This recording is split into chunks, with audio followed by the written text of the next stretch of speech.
Telegram অ্যাপে বিদেশি বিনিয়োগ প্রতিষ্ঠানের নামে ভুয়া গ্রুপ খুলে সাধারণ মানুষের সঙ্গে প্রতারণার ঘটনায় চক্রের আরও 2 সদস্যকে গ্রেফতার করেছে অপরাধ তদন্ত বিভাগ সিআইডি। গ্রেফতারকৃতরা হলেন রঞ্জিত বসাক রৌনক ও পলাশচন্দ্র বসাক। সিআইডি জানায়, সোমবার রাতে ঠাকুরগাঁওয়ের পীরগঞ্জ থানা এলাকা থেকে রঞ্জিত বসাককে এবং দিনাজপুর সদর থানার সুইহারি এলাকা থেকে পলাশচন্দ্র বসাককে গ্রেফতার করা হয়। তারা দুজনই ঠাকুরগাঁও জেলার রানীশংকৈল থানার বাসিন্দা।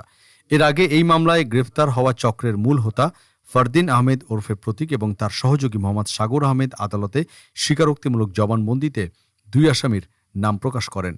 তাদের তথ্যর ভিত্তিতে অভিযান চালিয়ে নতুন করে গ্রেফতার করা হয়। প্রাথমিক তদন্তে জানা গেছে, চক্রটি টেলিগ্রাম অ্যাপ ও বিদেশি বিনিয়োগ প্ল্যাটফর্ম সহ বিভিন্ন বিশ্বাসযোগ্য নামে ভুয়া গ্রুপ চালাত। অল্প সময়ে বেশি মুনাফার প্রলোভন দেখিয়ে সাধারণ মানুষকে বিনিয়োগে উৎসাহিত করা হতো। গ্রুপের সাজানো লাভের পোস্ট দিয়ে ভিকটিমদের বিভ্রান্ত করা হতো। সিআইডি আরও জানায়, প্রতারণার মাধ্যমে সংগৃহীত অর্থ বিভিন্ন ব্যাংক ও এমএফএস অ্যাকাউন্টে জমা নিয়ে পরে কৌশলে নগদে রূপান্তর করা হতো। এতে বহু মানুষ সর্বস্ব হারিয়েছেন। গ্রেফতার 2 আসামিকে আদালতে পাঠানো হয়েছে এবং 10 দিনের রিমান্ড আবেদন করা হয়েছে।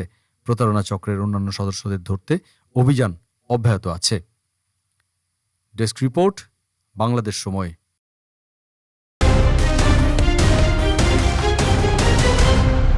বাংলাদেশ সময়, সবার আগে দেশ।